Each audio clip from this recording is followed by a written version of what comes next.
Hi நாமெல்லாம் எங்கே இருக்கோம் அப்படின்னு பார்க்குறீங்க. நான் இப்போ எங்கே நின்றுருக்கேன் அப்படின்னு உங்களை ஒரு இடத்துக்கு கூப்பிட்டு வந்திருக்கேன். அதாவது நான் நிற்கிற இடம் அப்படின்னு சொல்லி பார்த்தீங்கன்னா துபாய். இந்த துபாய் அப்படிங்கிற வார்த்தையை கேட்டோடனே நமக்கு என்ன சார் தோணுது அப்படின்னா, ஒரு பிரம்மாண்டம், ஒரு பரபரப்பு, ஒரு வர்த்தக இடம், சுற்றுலாத்தலம், இதுதானே நமக்கு எல்லாமே தோணுது. இது உண்மை, இதில் எந்த விதமான மாற்றமும் கிடையாது. ஆனால் இந்த துபாய்க்கு இதுவரைக்கும் சொல்லப்படாத ஒரு விஷயம் இன்னும் ஒன்றும் இருக்குது. அற்புதமான விஷயம், புதிய விஷயம். என்ன அப்படின்னு நீங்கள் யோசிக்கிறீங்களா? நான் சொல்லட்டுமா? இப்போ நான் இருக்கிற இடம் துபாய் தான். அல் ஜதாஃப் துபாயில் இருக்கிற ஒரு இடம். ஸோ இந்த அல் ஜதாஃபில் தான் மிக பிரம்மாண்டமான அறிவுக்கு விருந்து தரும் ஒரு இடம் அமைந்திருக்கிறது. அதுதாங்க லைப்ரரிங்க, புத்தக லைப்ரரி. ஸோ லைப்ரரி அப்படின்னா நம்ம நினைக்கிற மாதிரி சும்மா ஒரு சின்ன சாதாரண லைப்ரரிலாம் கிடையாதுங்க. உயர்ந்த கட்டிடங்கள், வானுயர்ந்த கட்டிடங்கள் சொல்லுவோம்ல, அது மாதிரி உயர்ந்த கட்டிடங்கள், பல லட்ச புத்தகங்கள். ஸோ மில்லியன்ஸில் பேசக்கூடிய விஷயங்கள் இங்கே இருந்திருக்கு. ஸோ அந்த லைப்ரரியின் முகத்துவாரத்தில் நிற்கிறோம். எனக்கு பின்னாடி பாருங்கள், ஒரே புத்தக மயங்களாக இருக்குது பார்த்தீங்களா? ஸோ இந்த புத்தகத்தை இப்போ நான் கிட்ட போய் பார்ப்போம். ஏன்னா நம்ம யூஸ்வலாக வந்து இது மாதிரிலாம் நம்ம ரிசப்ஷன் எல்லாம் வீட்டில் வைக்கிறது உண்டு. பின்னாடி பேக்ட்ராப்பில் பார்த்தீங்கன்னா ஒரு பெரிய ரிசப்ஷனில் பேக்ட்ராப்பை ஒட்டி வைப்போம். கிட்ட போய் பார்த்தீங்கன்னா அது பேக்ட்ராப்பாக இருக்கும், ஒரிஜினல் புக் இருக்காது. ஒருவேளை அப்படி ஒட்டி இருக்காங்களா? வாங்க பார்க்கலாம். புக்ஸுங்க, ஒரிஜினல் புக்ஸு இங்கே பாருங்கள். Wow wow, it's books. எதுவுமே இப்போ இருக்கிறது அத்தனையுமே புக்ஸ் தான். ஒன்று எடுத்து பார்த்தோமா, ஒன்று மட்டுமே எடுத்தோம் அப்படின்னு பார்க்குறீங்களா? எங்கே பாருங்கள், புக்ஸ். ஸோ இங்கே இருக்கக்கூடிய அத்தனை புத்தகங்களுமே பார்த்தீங்கன்னா எவ்வளோ உயரம்னு பாருங்கள். இங்கேருந்து கிட்டத்தட்ட என்னோட 3 மடங்கு இருக்குங்க உயரம் பார்த்தீங்கன்னா. ஸோ அவ்வளோ பெரியமே original books, millions of books இருக்குங்க. இது ஒரு ரெஃபரன்ஸ், இங்கே உட்காந்து படிக்கக்கூடிய ஒரு இடம். ஸோ இதெல்லாம் காட்டுறதுக்கு முன்னாடி, என்ன சார் இதை சொல்ல மாட்டேங்கிறீங்களே, எந்த லைப்ரரி பேர் என்ன அப்படின்னு சொல்லி. ஆமாங்க, முகமது பின் ராஷித் லைப்ரரி அப்படின்றது தான் இதுக்கு பேர். 2022 ஜூன் 16 ஆரம்பிக்கப்பட்டது. அன்னிலேருந்து மக்கள் இதை பயன்படுத்தி வர்றாங்க. அதாவது உலக அளவிய அளவுக்கு இது புகழ் இருக்குது. ஏன் அப்படின்னீங்கன்னா, இதில் அப்படி என்ன சார் இருக்குது அப்படின்னு பார்த்தீங்கன்னா, இதில் வந்து 7 தளங்களால் அமைக்கப்பட்டிருக்கு. 7 ஃப்ளோர்ஸ். அதில் பார்த்தீங்கன்னா இதில் இருக்கக்கூடிய எண்ணிக்கை புத்தகங்கள் பார்த்தீங்கன்னா 1.5 மில்லியன் பிரிண்டட் புக்ஸ். பிரிண்டடே வந்து 1.5 மில்லியன் இருக்குது. 2 மில்லியன் புக்ஸ் வந்து டிஜிட்டலில் இருக்குது.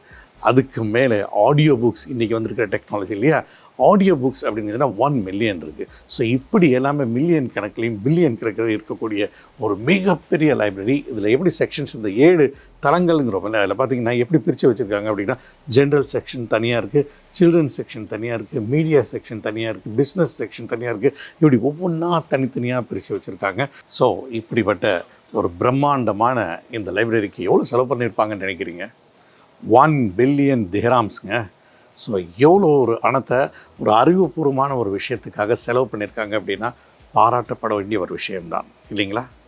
இது மாதிரி தொடர்ந்து சுவாரஸ்யமான விஷயங்கள் இந்த லைப்ரரியை பற்றி தொடர்ந்து வருகிறது.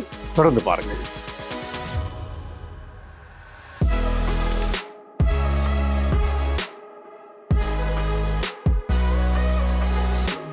ட்ரெஷர்ஸ் ஆஃப் த லைப்ரரி, அதாவது இந்த நூலகத்தின் புதையல் என்று சொல்லக்கூடிய ஒரு இடத்தில் நாம் இப்பொழுது நுழைகிறோம். இங்கு நாம் பார்க்கும் இடங்களில் மிகவும் பழமையான காலத்தில் 13ஆம் நூற்றாண்டு, 12ஆம் நூற்றாண்டு, 15ஆம் நூற்றாண்டு என்று பழைய நூற்றாண்டுகளில் அமைக்கப்பட்ட, எழுதப்பட்ட திருக்குரான்களும் புத்தகங்களும் வரைபடங்களும் இங்கு காணலாம். அது தவிர பார்வைக்கு வைக்கப்பட்டுள்ள எழுதுகோள்கள், அதாவது அந்த காலத்தில் எப்படி புத்தகங்களை எந்த எழுத்துக்களால் எழுதினார்கள், அதற்கான மைக்கோப்பிகள், எழுதுகோள்கள், எழுதும் முனைகள் என்று அத்தனையும் பார்வைக்கு வைக்கப்பட்டிருக்கின்றன. ஒரு சில புத்தகங்களில் தங்க முலாம்களால் அலங்கரிக்கப்பட்டு எழுத்துக்கள் எழுதப்பட்டிருக்கின்றன. அதையும் இங்கு காணலாம். இந்த புத்தகங்கள் வைப்பதற்காக ரிஹல் என்று அரபியில் சொல்லுவார்கள். மரத்தினாலான ரிஹல்கள், அதே தந்தத்தினாலானதும், அந்த காலத்தில் அது வெள்ளி, தங்கம், முலாம் பூசப்பட்டதும், பல வகையான ரிஹல்களையும் அந்த பெட்டகங்களையும் இங்கு காணலாம். இந்த ட்ரெஷர்ஸ் ஆஃப் த லைப்ரரி என்ற அமைப்பில் அமைந்துள்ள அத்தனை விஷயங்களும் பார்ப்பதற்கு நமது இரு கண்கள் போதாது என்றே சொல்ல வேண்டும். நம்மை அந்த காலத்துக்கே கொண்டு சென்று அதையெல்லாம் பார்வையிடுவதற்கு ஒரு மிகப்பெரிய களஞ்சியமாக அமைப்பாக இங்கு அமைந்திருப்பது பெரிய வரப்பிரசாதம். என்னங்க, அடுத்த செக்மெண்ட் எங்கே வச்சுருக்கோம் அப்படின்னு பார்த்தீங்கன்னா, இதுவும் ஒரு ரெஃபரன்ஸ் செக்ஷன் தான். ஸோ இங்கே நான் மட்டும் இல்லை, என் கூட இன்னொருத்தர் இருக்கார். யார் அப்படிங்கிறதெல்லாம் ரொம்ப ஆர்வமாக பார்த்துட்ருக்கீங்க. ஸோ அதாவது இந்த அரபு நாட்டில் நம்முடைய தமிழர், அண்டர்லைன் முக்கியமாக கவனிக்க வேண்டியது நமது தமிழர், அதாவது இந்த ஜேர்னலிசம் ஃபீல்டில் பத்திரிகை துறையில் ஒரு தனித்துவம், தனி இடம் பெற்றிருக்கிறார். அனுபவம் வாய்ந்தவர், அவருக்குன்னு ஒரு தனி முத்திரை பதிச்சிருக்கிறார். நிறைய சேவைகளும் குறிப்பாக இந்த ஜேர்னலிசம் ஃபீல்டில் நிறையவே சாதித்து வரும் திரு முதுவை ஹிதாயத்துல்லா நம்ம கூட இருக்கிறார். அவருடைய அனுபவத்தையும் இங்கு அவர் தரக்கூடிய விஷயங்கள் எவ்வளோ தூரத்துக்கு நமக்கு நிறைய பயனுள்ளதாக இருக்குதுன்னு தெரிஞ்சுக்க போகிறோம். வாங்க. வணக்கம் சார். வணக்கம் சார். ரொம்ப சந்தோஷம் இன்றைக்கி சந்திக்கிறதுல. இவ்வளோ பெரிய அனுபவம் வாய்ந்தவரை நம்மளுடைய துபாய் தர்பாருக்காக உங்களை சந்திக்கிறதுல ரொம்ப ரொம்ப சந்தோஷமாக இருக்குது சார். உங்கள்கிட்ட கேட்கணும். இப்போ நான் இங்கே சுற்றி நம்ம மக்களுக்காக நிறைய இடங்களை சுற்றி காட்டணும். அதாவது இப்போ நம்ம தமிழகத்தை சேர்ந்தவர் நீங்கள் இல்லைங்களா? இங்கே புத்தகங்கள் நான் சொல்கிற மாதிரி இங்கே வந்து மில்லியன்ஸ் கணக்கில் இருக்குது. முதல் கேள்வியை நம்ம இப்படி ஆரம்பிப்போம். நம்முடைய தமிழக புத்தகங்கள் இங்கே எவ்வளோ தூரம் இடம்பெற்றிருக்குன்னு சொல்லிட்டு மற்றது பேசுவோம். நிச்சயமாக. அதாவது ஒரு வளைகுடா நாட்டில் துபாய் நகரில் முகமது பின் ராஷித் லைப்ரரி என்ற பிரம்மாண்ட நூலகம் இங்கே உள்ள ஆட்சியாளரால் அமைக்கப்பட்டிருக்கு. இந்த நூலகம் வந்து ஒரு அறிவு களஞ்சியமாக தேர்ந்து வருது. அதாவது அரபி மொழி நூல்கள் மட்டும் இல்லாமல் தமிழ் நூல்களும் 2000க்கு மேற்பட்ட நூல்கள் இங்கே இடம்பெற்றிருக்கு. தொடர்ந்து இங்கே வந்து தமிழ் நூல்கள் நன்கொடை கொடுக்கறதுக்காண்டி மக்கள் ஆர்வமாக தமிழகத்தில் வந்து மற்ற பல நாடுகளில் இருந்தும் வந்துக்கிட்டே இருக்காங்க. இந்த நூலகத்தில் வந்து இந்த 2000 தமிழ் நூல்கள், அதாவது ஒரு சமூக நீதி காவலராக, சமூக நீதிக்கு இப்போ ஒரு முன்னுதாரணமாக திகழ்ந்த பெரியார், அறிஞர் அண்ணா, கலைஞர் மு கருணாநிதி மற்றும் உள்ள கவிஞர் வைரமுத்து, கவிக்கோ அப்துல் ரஹ்மான், எம்ஆர்எம் அப்துல் ரஹீம், மற்றும் இறையன்பு ஐஏஎஸ் உள்ளிட்ட பல்வேறு தமிழ் எழுத்தாளர்களின் நூல்கள் வந்து இங்கே இடம்பெற்றிருக்கு. இதனால் வந்து இந்த நூல்கள் வந்து, அதாவது தமிழ் நூல்கள் வந்து அதுக்குன்ட்டு தனியாக ஒரு பிரத்யேகமான நூல் பகுதி இல்லாட்டாலும் அதை வந்து குறிப்பிட்ட சில நூல்கள் வந்து ஜென்ரல் லைப்ரரி அந்த பகுதியில் வந்து இடம்பெற்றிருக்கு. இப்போ கூட அங்கே வந்து பெரியார், பாரதி உள்ளிட்ட நூல்கள் வந்து அங்கே இடம்பெற்றிருக்கு.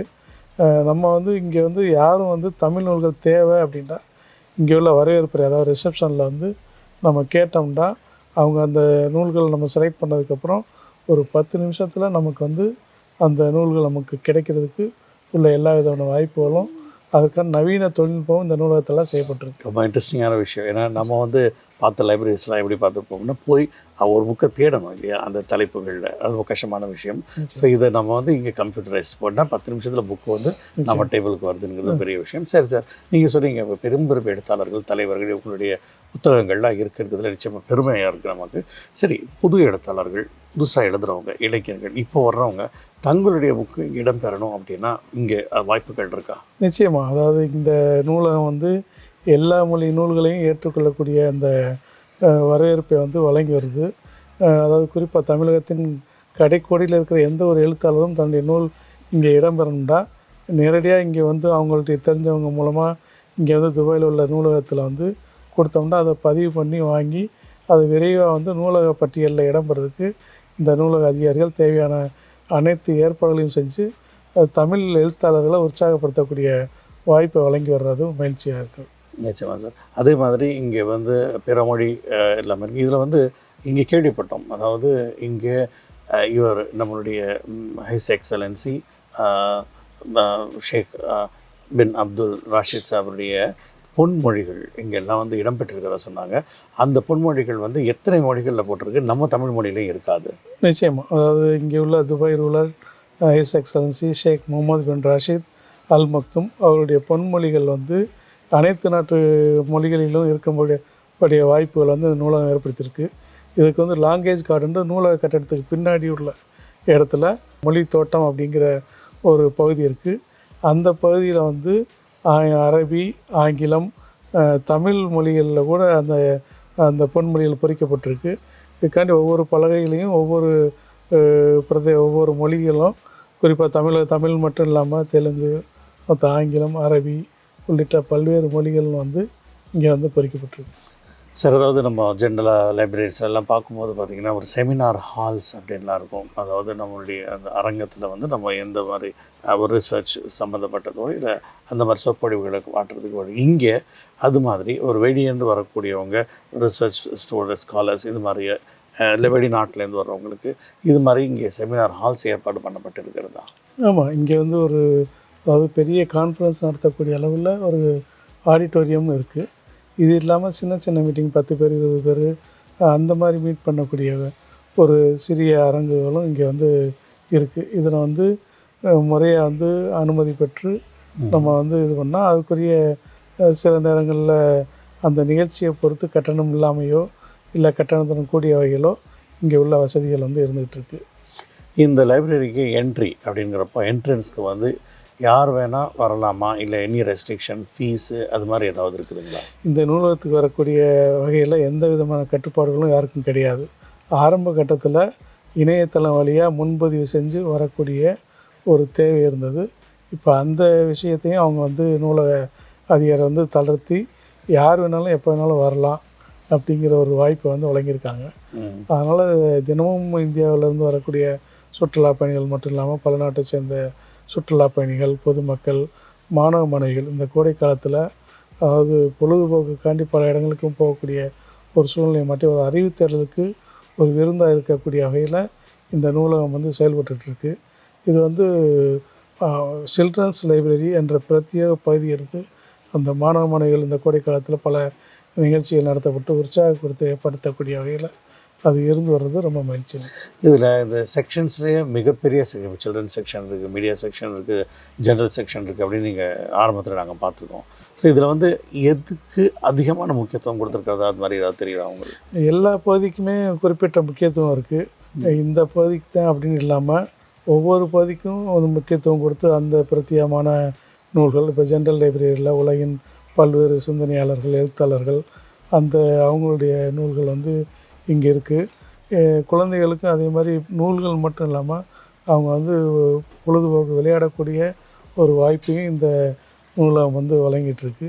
அதே மாதிரி மீடியா லைப்ரரியும் சரி, பிஸ்னஸ் லைப்ரரியும் சரி, இன்னும் பிற பிரிவுகளும் சரி தேவையான வாய்ப்புகளை வந்து உலகத்தில் எந்த பகுதியில் வந்து கிடைக்கக்கூடிய முக்கியமான புத்தகங்களை நம்ம ஈஸியாக பெறக்கூடிய வாய்ப்பு வந்து இந்த நூலகம் இருக்குது. இந்த மாதிரி வந்து ஒரு அறிவு தேடலுக்கு ஒரு வாய்ப்பாக வந்து இந்த நூலகம் செயல்பட்டு. நிச்சயமாக சார். இன்னும் ஒரு ரொம்ப முக்கியமான ஒரு கேள்வி, அதாவது ஒரு லைப்ரரின்னா அதில் மெம்பர்ஷிப் ஆகிறது அப்படிங்கிறது ரொம்ப ஒரு காமனான விஷயம். ஸோ இப்போ யார் வேணால் அதில் மெம்பர் ஆகலாமா, யார் தான் ஆகணும்னு ஏதாவது ஒரு அடிப்படை விஷயங்கள் இருக்கா? அந்த மெம்பர்ஷிப் ஆகணும் அப்படிங்கிற அந்த மாதிரி ஒரு கட்டாயம் வந்து ஒன்றும் இது வரைக்கும் நடைமுறைக்கு வரல. அது சம்மந்தமாக நூலக அதிகாரிகள் பரிசீலனை பண்ணிகிட்டு இருக்காங்க. விரைவில் அந்த அறிவிப்பு வந்து வெளிவரக்கூடிய வாய்ப்பு இருக்குது. நிச்சயமாக சார். அதில் இன்னொரு இங்கே இருக்கிற விசேஷமான ஒரு அங்கம் அப்படின்னு சொல்லியிருந்தீங்கன்னா இந்த மொழிபெயர்ப்பு நூல்கள் அப்படின்னு சொல்லி ஒரு விஷயம் இருக்குது. ஸோ அதுவும் இல்லாமல் இன்னொரு அந்த சில புத்தகங்கள் எழுதுறதுக்காக அந்த காலத்தில் திருக்குரான் இருக்கட்டும், அந்த கேலியோகிராஃபி எழுத எழுத்து முறைகள் அதுக்கெல்லாம் எப்படி பண்ணாங்க, அதுக்காக ஒருத்தனி சிறப்பு செக்ஷன் இருக்கிறாங்க. என்ன சொல்லியிருக்காங்க, அங்கே என்ன இருக்காங்க? நிச்சயமாக தமிழ் நூல்கள்லேயே இப்போ திருக்குரான் இருக்குது. திருக்குறானுடைய தமிழ் மொழிபெயர்ப்பு அதை படிக்கக்கூடிய வாய்ப்பு இங்கே இருக்குது. இது வந்து தமிழகத்தை சேர்ந்த அந்த சென்னை ஐஎஃப்டியில் உள்ள அந்த திருக்குறான் மொழிபெயர்ப்பு உள்ளிட்ட பல்வேறு மொழிபெயர்ப்புகளும் இந்த நூலகத்தில் இடம்பெற்றிருக்கு. இது இல்லாமல் வந்து பாரசீக அறிஞர் ரூமி அவர்களுடைய அந்த மஸ்னவி ஷரீஃப் அந்த நூல்களும் வந்து தமிழில் மொழிபெயர்ப்பு சற்று 7 மொழிபெயர்ப்பு செய்யப்பட்டு 7 பாகங்களும் இங்கே வந்து இருக்கிறது சிறப்பு. அந்த நூல்களை வந்து இங்கே வந்து இஸ்லாமிய இலக்கிய கழகத்தோட அமீரக பிரிவின் பொறுப்பாளர் முஹைப்புல் உலமா முகமது மாரூஃப் வந்து அவங்க வந்து அன்பளிப்பாக அந்த நூலகத்துக்கு வழங்கியிருக்காங்க. இதோட ஒரு முக்கியமான நீங்கள் இது சொன்னோன்னே என்ன போகிறது, அதாவது இன்னொரு இந்தியர்கள் அப்படி திரும்பி பார்த்து பெருமைப்படக்கூடிய ஒரு விஷயம் என்னென்னா நம்மளுடைய வால்மீகி ராமாயணம் வந்து இங்கே இடம்பெற்றிருக்கிறதா சொல்கிறாங்க. அதை பற்றி கொஞ்சம் அந்த விஷயத்தை. நிச்சயமாக இங்கே வந்து 7வது மாடியில் ஒரு எக்ஸிபிஷன் ஹால் அப்படிங்கிற ஒரு ட்ரெஷர் ஆஃப் நாலேஜ் அப்படிங்கிற ஒரு ஹால் இருக்குது. அந்த ஹாலில் வந்து மோலாயர் காலத்தில் கையினால் எழுதப்பட்ட திருக்குரான் இன்னும் பல்வேறு திருக்குரான் பிரதிகளும் அங்கே வந்து இடம்பெற்றிருக்கு. இதன் மூலமாக நம்ம வந்து என்னென்னா இந்தியாவில் வந்து இந்த இஸ்லாமிய அந்த திருக்குரான் அதுகளுக்கு வந்து முகலாய ஆட்சியாளர்கள் எந்த அளவுக்கு முக்கியத்துவம் கொடுத்தாங்க, அந்த விஷயங்கள் நம்ம தெரிஞ்சு கொள்ளலாம். காலிகிராஃபி வடிவெழுத்து, அதனை எழுதக்கூடிய அந்த உயர் ரகமான மிகவும் அதிக மதிப்பு கொண்ட அந்த பேனாக்கள், பேப்பர்களை கட் பண்ணக்கூடிய அந்த மாதிரியான ஒரு உபகரணங்கள், அச்சு உபகரணம். அச்சு உபகரணங்களில் இது வந்து அந்த கட் பண்ணக்கூடிய அந்த காலத்தில் அச்சு கிடையாது, கையில் தானே எழுதிட்டு அந்த உபகரணங்கள். இது இல்லாமல் வந்து உலக வரைபடங்கள், இப்போ ஆரம்ப காலகட்டத்தில் வெளியான உலக வரைபடங்கள், மேலும் உலகத்தில் வெளியான பல பழமையான மாத இதழ்கள், சஞ்சிகைகள் உள்ளிட்ட பல்வேறு நூல்களும் அந்த ட்ரெஷர் ஆஃப் நாலேஜில் வந்து இடம்பெற்றிருக்கு.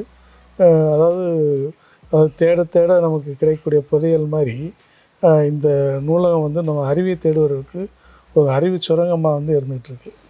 நிச்சயமாக சார். நீங்கள் வந்து இந்த பேட்டியில் நீங்கள் பயன்படுத்தின வார்த்தைகள் பார்த்தீங்கன்னா, ஒன்று வந்து முதல்ல களஞ்சியம், நீங்கள் அப்புறமேட்டு சுரங்கம் அப்படின்னீங்க. அதாவது இந்த வார்த்தைகள் முழுக்க உண்மை சார். நான் இதை ஃபீல் பண்ணுறேன். இங்கே உள்ளார நுழையிறப்போ நடந்து சுற்றி பார்க்குறதுக்கே இப்படின்னா அந்த புத்தகங்களை எல்லாம் படிக்கிறதுக்கு எவ்வளோ நாட்கள் ஆகும் அப்படிங்கிற இது ஒரு களஞ்சியம் தான், இது ஒரு சுரங்கம் தான்.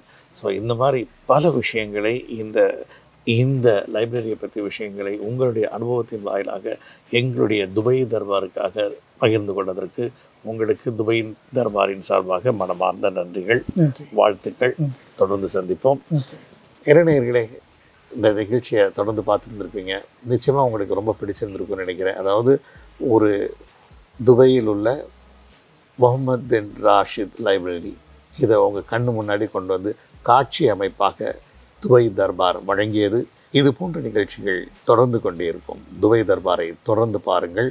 உங்களிடமிருந்து விடைபெறுவது அபுல் ஃபைஸ். வணக்கம்.